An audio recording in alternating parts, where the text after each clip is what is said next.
Hello everyone, I am Dr. Lalit Bafna. I am an arthroscopy and joint replacement surgeon working at SCI International Hospital, New Delhi.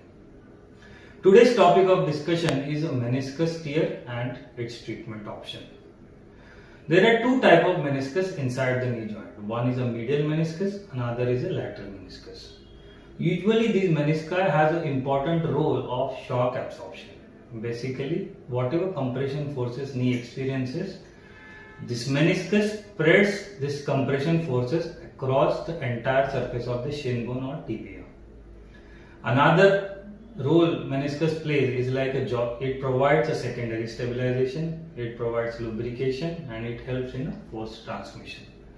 Usually patient gives a history of trauma which leads to a meniscal tear. Patient experience symptoms like a pain, locking of the knee, and we usually get an MRI to diagnose meniscal tear. So what are the factors that influences a meniscal tear surgery, or what are the options available for the treatment of the meniscal tear? There are two main options. One is a non-surgical in the form of physiotherapy, exercise and knee bracing. Second option is a surgical option. Surgical option is mainly either we can do a partial meniscectomy in which we remove a part of the meniscus. Second is a meniscal repair, or sometimes we have to combine both. A part we have to remove and part we have to repair.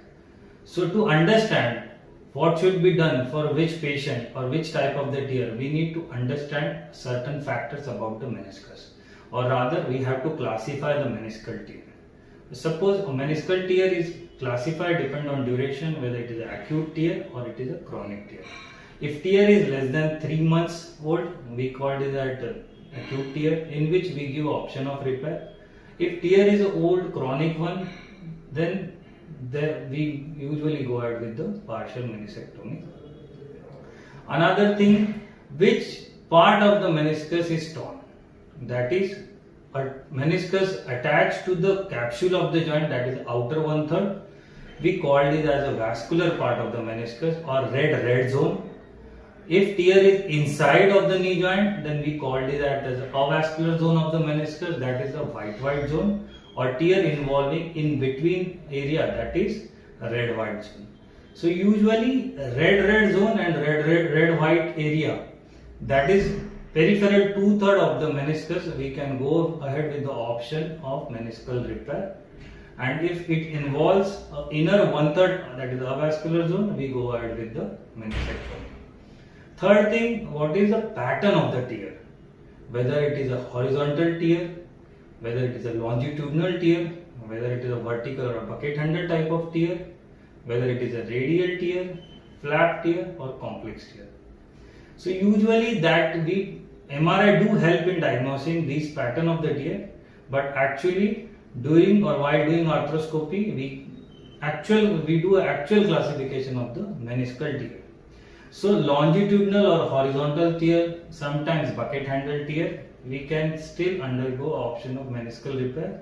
Radial tear, complex tear or flap tear, we can go with the repair, but there are chances of failure of the repair is more with these kind of pattern. Second thing, which part of the meniscus is involved? That is the back side or posterior side of the meniscus involved, middle part, that is body of the meniscal tear involved, or the anterior part or the front part of the meniscus is involved. Based on which part involved, a technique of the repair changes. Suppose it involves the posterior part of the tear or a part of posterior and the body of the meniscus, we go ahead with the all inside technique. If a body of the meniscus is torn, then we go ahead with the all inside or inside out type of technique. And suppose if it involves the anterior part or the front part of the meniscus, we go ahead with the outside in technique. So depend on location, your technique of the repair changes. But another important thing, whether tear is a complete tear or incomplete tear. So chances of repair is more with incomplete tear. If it is complete tear, there is chances of failure of the repair. So based on all these things, we decide whether to go ahead with the repair or whether we go ahead with the meniscectomy. Broadly, if I say like this, a young, active, high demand patient with low BMI, that is lean and thin patient, who is willing follow a rehabilitation post surgery, along with a stable horizontal or longitudinal tear involving a posterior or a middle part of the meniscus in a red or red-white zone area, we can think about the repair option. If all these things is not there, we should undergo meniscectomy. In few subset of patients, we undergo both. We remove a part of the meniscus and we repair remaining part of the meniscus. What is the advantage of meniscal repair? Is we preserve the entire meniscus, and the advantages of keeping the meniscus become the same as I have explained earlier. The disadvantage being we have to follow a longer rehabilitation protocol for them. It adds cost to the patient. We add foreign body to the knee joint. Sometimes it may torn or may get migrate.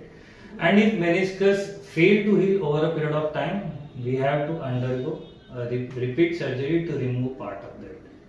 What is the disadvantage of meniscectomy? We remove part of the meniscus, therefore the compression forces across the knee joint changes, and it may lead to early degenerative changes inside the knee joint and arthritis. So meniscus is a very skillful surgery, and we have to see all the factors which I have discussed to you before planning a surgery and deciding which type of treatment is suitable for which patient. Thank you.